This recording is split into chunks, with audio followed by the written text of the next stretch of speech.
네, 안녕하세요. 공중농업과학원 기후변화생태과의 김영현입니다. 제가 오늘 말씀드릴 내용은 농업생태계 생물계절 장기 모니터링을 통한 기후변화 영향 평가하겠습니다. 앞에서 발표하신 내용들은 대부분 다 작물을 위주로 해서 하는 연구였고요. 제가 말씀드리는 내용은 작물 이외에 문경지 주변에 서식하는 생물들을 대상으로 한 연구가 되겠습니다. 네, 발표 순서는 다음입니다.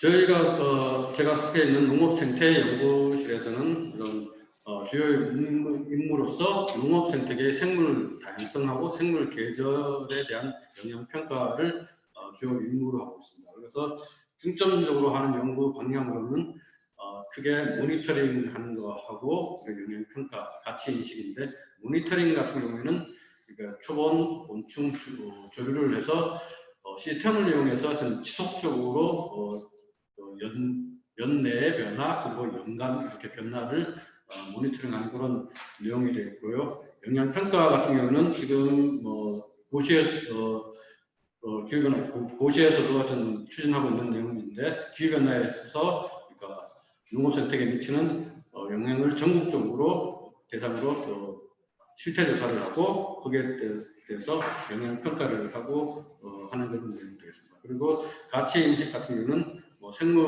문경지에 있는 생물 다양성에 대한 생태적 기능이라든지 거기서 어떤 가치를 평가하는 그런 내용이 되겠습니다. 본 연구 개발의 필요성은 앞에서도 얘기했지만 기후변화는 이렇게 작물뿐만 아니라 농업 생태계에 서식하는 이런 다양한 생물, 그러니까 식물이라든지 곤충이라든지 새 같은 이런 생물들의 변화를 유도하기 때문에 궁극적으로는 농업 생태계를 교란하고 이런 교란된 농업 생태계에 의해서 궁극적으로는 영농 관리에도 영향을 미치지 않을까 이런 생각을 하게 됩니다. 그래서 이런 농업 차원에서도 2015년에 법적 기후변화를 어떤 영향 취약적 평가를 해야 되는 법적 근거가 생겼고 따라서 농촌진흥청에서도 이와 관련해서 고시를 제정했습니다. 이 고시 내용에 보면은 한 꼭지로서 농업 생태계에서 생물 다양성하고 생물 계절의 변화를 장기적으로 추적해서 영향 평가를 해야 된다는 그런 내용이 포함되어 있습니다. 그래서 기후변화 영향 해석을 위해서 지금 우리 실에서 하고 내부적으로 하고 있는 과제를 보면 크게 앞에서도 말씀드렸지만 무인 모니터링 시스템을 이용해서 생물을 장기적으로 모니터링하는 그런 내용이 하나 있고요. 그리고 각각의 전국을 대상으로 해서 조사하는 내용인데 생물 분류군을 별로 이렇게 생물 다양성이라든지 생물 계절이 전국적으로 어떻게 변하고 있는가. 거기서 생물 분류군 보면은 식물 그리고 기후변화에 민감하게 반응하는 지표 식물들을 선정해서 그들이 전국적으로 분포를 어떻게 하고 있는지 그리고 식물 군락이 어떻게 있는지 그리고 나비류, 벌류, 수소생물 그리고 거미류, 양서류까지 그러니까 외부 공동과제를 통해서도 같이 수행을 하고 있는 내용입니다. 그래서 생물 계절 그러니까를 장기 모니터링하는 연구를 보면은 현재까지는 장기적으로 기후변화를 해석하는 데서 가장 중요한 게 장기적인 모니터링된 자료가 필요한데 그런 자료가 아직까지 미흡했고요. 그리고 그런 여러 가지 전문가들에 의해서 현장에서 직접 조사하다 보니까 전문가들의 숙련도에 따라서도 채집하는 그러니까 자료가 수집되는 그 퀄리티가 달라지기 때문에 그런 데 있어서 오류가 생길 수도 있고 그리고 특히 인력에 의해서 조사를 하게 되면은 그러니까 아무리 조사를 해도 일주일에 한 번 조사를 해도 그게 엄청난 인력 소요가 된다. 그래서 어떤 시스템을 이용해서 연속적으로 할 수 있는 그런 것이 어려웠고요. 그래서 이런 것들을 좀 더 개선하기 위해서 생각한 것이 그러니까 장기적으로 원하는 시간대에 동일한 장소에서 이렇게 지속적으로 모니터링 될 수 있는 그런 방법 그리고 연속적으로 생물의 변화를 파악할 수 있는 이런 것들을 고려했을 때 이렇게 카메라 등을 이용해 가지고 실시간으로 어떤 우리가 원하는 대상을 모니터링하는 방법이 국내에서도 그렇지만 국제적으로도 하여튼 많이 이용하게 사용되고 있습니다. 그래서 모니터링 시스템을 전반적으로 설명하면은, 그러니까 유도별로 그러니까 기본적으로 생각한 게 온도가 차이 나는 지역을 4지역, 철원부터 배남까지 있는데, 그 최대 연평균 차이를 보면은 해남부터 철원까지 따져보면 한 4도씨까지 크게 날 때는 그렇게 난다는 것을 알 수 있었고요. 그래서 지역별로 기후변화의 차이를 충분히 반영할 수 있는 그런 결과를 도출할 수 있는 그런 지역을 선정했고요. 그래서 그런 모니터링 시스템에 공통적으로 되는 것들이 생물 분류별로 좀 차이가 나겠지만 크게 어떤 대상 생물을 모집하는 채집부, 그리고 그러니까 모여있는 그 생물을 촬영하는 촬영부, 그리고 그 촬영 시스템을 이렇게 구동하는 전원 공급부, 그리고 또 최근에는 하나 더 이런 촬영된 영상이 이렇게 실시간으로 우리가 연구자들에게 전송될 수 있는 시스템까지 지금 현재 구축되어져 있는 상황입니다. 그래서 각 분류군별로 크게 식물 같은 경우에는 이렇게 대상 지역의 식물을 우리가 원하는, 그러니까 일반적으로 문명의 주변에 출현하고 봄에 일찍 개화를 해서 이렇게 기후에 민감하게 반응하는 식물들을 선정해서 식재를 해서 낮 동안에 30분 간격으로 이렇게 촬영하는 그런 시스템을 했고요. 곤충 같은 경우에는 이렇게 야간에 이렇게 라이트를 켜서 거기에 유인되는 곤충들을 이렇게 촬영해서 10분 간격으로 촬영하는 그런 시스템이고요. 새 같은 경우에는 논이나 수로 이렇게 주변에 오는 그런 대상을 촬영하기 위해서 이렇게 좀 넓은 지역에서 촬영 가능하도록 이렇게 높은 위치에 카메라를 설치해서 낮 동안에 10분 간격으로 촬영을 하고 있습니다. 그래서 이런 것들이 2017년부터 전송을 할 수 있는 시스템을 완비를 했고요. 그래서 현재는 내 지역에서 이렇게 들어오는 영상들이 실시간으로 전송이 되고 있습니다. 그래서 일부 그 생물군에 대해서는, 그러니까 기존에는 사진을 보면서 육안으로 사람 일일이 몇 마리인지를 다 셌는데, 잔물땡땡이라든지 애물땡땡이의 경우는 이렇게 프로그램을 이용해서 자동으로 사진을 입력하면은 잔물땡땡이 몇 마리, 애물땡땡이 몇 마리 이런 식으로 이렇게 자동으로 인식해서 하는 그런 프로그램 같은 구현을 해놨고요. 그리고 오늘 주로 결과에 대해서는 식물을 위주로 말씀을 드리겠습니다. 그리고 보면은 부안하고 해남인데 보면은 최초 개화 시기가 동일한 서양 몽골레지만은 부안에서는 4월 7일에 개화인데 철원에서는 4월 27일, 거의 지역 간의 차이가 20일 정도 최초 개화 시기가 차이 나는 그런 것들을 확인할 수 있었고요. 그리고 이거는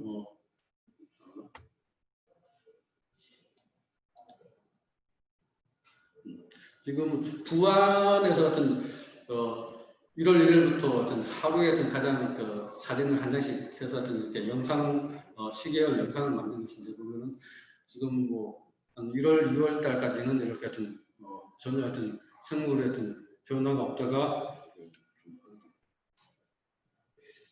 시간이, 그러니까 그 1년치를 한 곳에 있었는데, 지금 1월 달이니까 눈도 내렸다가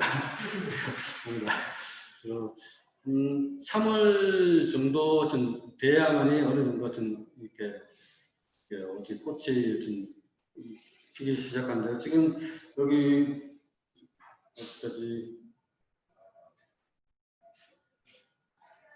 지금 왼쪽에 조그만 꽃이 하나씩 보이는데 그게 개불알풀입니다. 가장 어떻게 보면 따뜻한 지역에서는 겨울에도 그러니까 날씨만 좋으면 꽃이 이렇게 피는 그런 종이라서 가장 어떻게 보면 가장 일찍 꽃을 피우는 보라색으로 같은 꽃이 그러니까 나온 거고요. 그리고 지금 오른쪽에 이쪽에 같은 서양 민들레가 이렇게 심겨져 있는 그런 상황이고요. 지금 어느 정도 어떤 날씨가 따뜻해서 최초 개화가 시작됐고요. 그리고 좀 되자마자 하나 둘씩 이렇게 꽃이 피는 그런 현상을 같은 이런 것 같은 이렇게 뭐 누가 봐도 어떤 이게 이때에 꽃이 폈다는 것을 같은 인식, 그러니까 객관적인 자료를 같은 제시할 수 있는 그런 충분한 이런 것들이 하여튼 몇십 년 좀 누적되면 벌써 하여튼 개화를 하고 어떤 것들은 벌써 하여튼 결실을 해서 하여튼 씨를 하여튼 종자를 맺은 것이고요. 하여튼 이렇게 하여튼 어느 정도 하여튼 서양 민들레가 그러니까 개화가 끝나고 끝나면은 그 다음에 옆에 보시는 것들이 노란색 꽃이 피는 것이 서양 금원초입니다. 이런 식입니다. 꽃, 그러니까 종이 달라지면서 또 새로운 꽃들이 피는 그런 것들을 하여튼 연간 이렇게 하여튼 확인할 수 있습니다. 그래서 지금은 매일매일 사람들이 하여튼 눈으로 하여튼 그 개수를 꽃이 언제 피 같은 그것들을 하여튼 계속 하여튼 누적해서 지금 이게 2014년부터 데이터가 있으니까 14년, 15년, 한 5년 이상 어쨌든 데이터가 축적된 상황입니다. 그래서 하여튼 보면은 지금 데이터가 지금 15년, 16년, 15, 16 같은 4년, 5년 동안에 하여튼 데이터를 다 모아서 한 건데 지역별로 보면은 같은 지역에서는 거의 유사하게 연도별 상관없이 유사한 이렇게 피크를 보여줍니다. 그래서 보면 맨 위에 해남 같은 경우는 그러니까 실선으로 그리는 것처럼 가장 빨리 했던 그 피크 시기가 왔고요. 그리고 그 다음에 중간에 꽤 부안이나 당진에서 중간에 피크고, 그리고 철원 같은 경우에 전수로 있는 것인데 가장 늦게 이렇게 개화 시기가 피크를 이루는 그런 특성을, 그러니까 지역별로 지금 온도를 포커스로 해서 설명을 하고 있지만은 이렇게 충분히 이런 것들을 지역별, 그러니까 기상 환경에 따라서 차이가 개화 시기에 충분히 변화를 보여주고 있다는 것을 알 수 있습니다. 이거는 최대 개체수를 개체수를 나타내는 것인데 서양민들레 앞에서 동일한 거고요. 그래서 그런 것들을 개화 시기를 날짜를 측정해서 지역, 그러니까 19년도에 어느 지역이 빨랐는지, 그리고 얼마나 빨랐고, 그리고 최대 시기, 개화 시기에 필요한 적상 온도가 얼마인지를 각 지역별로 지금 추출을 하고 있습니다. 그래서 이런 것들은 그러니까 이런 5년 동안에 4년 동안의 데이터를 그러니까 우리 같은 벚꽃 개화 시기에 추정하듯이 지역도 통합하고 연도도 다 통합했을 때 월별 평균 기온하고 어떤 상관관계가 있냐를 봤을 때 보니까 서양 민들레 최초 개화 시기 같은 경우는 그러니까 3월 평균 기온이 가장 높은 상관성을 나타냈고, 그러니까 기온이 올라가면은 개화 시기가 빨라진다. 그런 것들이 높은 상관성을 나타냈고, 똑같이 최대 개화 시기도 1월 평균이지만 가장 높은 상관성을 나타냈고, 동일하게 서양 금원초, 그러니까 서양 민들레 개화 이후에 나오는 그런 서양 금원초 같은 경우도 1월 평균이라든지 2월 평균이 최소 개화 시기, 최대 개화 시기에 영향을 미치는 것을 그러니까 상관성이 높은 것을 알 수 있었습니다. 그래서 이걸 좀 더 다른 식으로 봤을 때 보면은 해남에서 서양 민들레 같은 경우는 8월, 그러니까 1월 1일을 일로 했을 때 보면은 한 해남 같은 80일 전후로 해서 이렇게 개화 최초 개화 시기가 나타나고, 부원 같은 경우는 부안과 당진에서 9일에서 10일, 그리고 철원은 10일에서 100일에서 120일 사이, 이렇게 지역별로 이렇게 최초 개화 시기가 이렇게 늦춰지고, 최대 개화 시기도 동일하게 이렇게 따뜻한 지역부터 먼저 최대 개화가 되고 다음 이런 식으로 나오는 것을 확인할 수 있었습니다. 서양 금원초의 경우도 동일하게 나오는 것을 확인할 수 있었는데, 한 가지 흥미로운 것은 다른 지역보다 부안에서 서양 금원초의 최초 개화기 같은 다른 패턴들, 다른 지역 패턴들하고 좀 튀게 나오는데 이것들은 그때 2018년도 같은 최초 개화할 때 서양인들 같은 꽃봉오리를 맺는 그런 순간에 하여튼 그러니까 해충들이 그러니까 와서 하여튼 계속 그러니까 꽃대를 하여튼 가해를 하니까 이게 하여튼 계속 늦춰졌다가 그 해충이 없어지니까 그 다음에 꽃이 펴서 하여튼 그런 것들도 하여튼 확인할 수 있습니다. 그래서 하여튼 뭐 이런 개화하고 하여튼 뭐 곤충과의 하여튼 뭐 관계도 하여튼 그러니까 오늘 그 설명이 가능했습니다. 그래서 이거를 좀 더 하여튼 우리가 장기적으로 봤을 때 이거를 어떤 식으로 그러니까 해석할까 했을 때 그 2016년을 개화 시점을 0으로 하고 그러니까 연차별로 하여튼 뭐 빨라지면 뭐 마이너스 그러니까 느려지면 플러스로 하여튼 이렇게 해서 하여튼 한번 전 지역을 봤는데요. 그리고 그래서 하여튼 뭐 철원이 하여튼 매년 이렇게 잘 촬영이 돼서 그 철원을 하여튼 나무새우로 된 그 철원을 하여튼 기점으로 보면은 16년 뭐 17년까지 이렇게 하여튼 좀 개화 시기가 최초나 하여튼 최대 개화 시기가 이렇게 빨라지었다가 최근 18년, 19년에 다시 이렇게 늦어진 그러니까 뭐 좀 따뜻해져서 이렇게 뭐 날씨와 매년 이렇게 변동이 있으니까 그런 봄철 기온의 변화에 따라서 이렇게 개화 시기도 이렇게 차이가 나는 것을 확인할 수 있습니다. 그래서 아까 말씀드렸던 서양 금문초 같은 경우는 여기서 좀 튀는 그런 곤충의 어떤 식혜에 의해서 나는 현상들도 나타났고요. 그래서 모니터링 고도화를 하는 방법 중에서 앞에서 보면은 이런 것들을 사람이 일일이 꽃 개수를 이렇게 쉬었다고 했는데 이거를 그러니까 많은 서양 민들레도 한 사이즈에 많으면 뭐 100개, 200개까지 이렇게 나오는데 사람이 쉬다가 잘못할 수 있는 그런 것들이라서 이것들 좀 쉽게 카운트할 수 있는 그런 것들을 지금 국가 수리과학연구소하고 코업을 해서 좀 그쪽에서 수행하고 있는 내용인데요. 보면은 이런 꽃들을 자동으로 인식할 수 있는 그런 것들을 하고 있습니다. 그래서 지금 뭐 RGB 값을 HSV, 뭐 이게 뭐 색조, 뭐 채도, 명도 이렇게 해서 이미지를 변환하면은 좀 더 꽃을 디텍트하는 게 좀 쉽다고 해서 이런 식으로 변환을 해서 그 결과를 보면은 육안으로 161개를 했는데 프로그램을 했을 때도 166개 거의 정확하게 상세하게 봐도 사람이 구분하는 것처럼 충분히 사람도 세다 100개 넘어가면 되게 그러니까 한두 개 실수할 수 있는데 그 정도 수준으로 정확하게 꽃을 디텍트하는 프로그램을 지금 거의 다 만드는 상태입니다.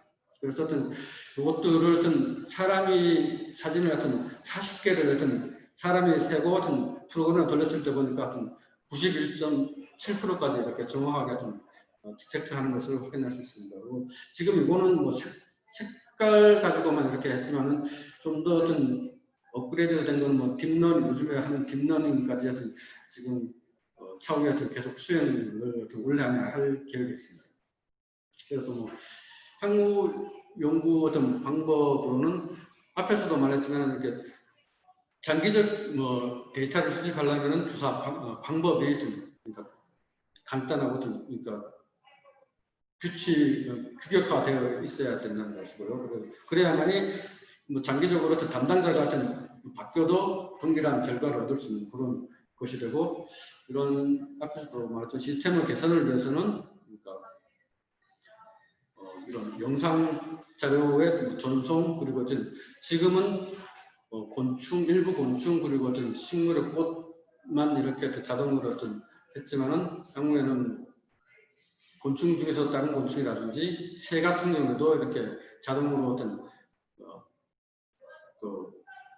디텍트할 수 있는 개수화할 수 있는 그런 프로그램을 할 계획이 있습니다. 예, 이상으로 발표를 마치겠습니다.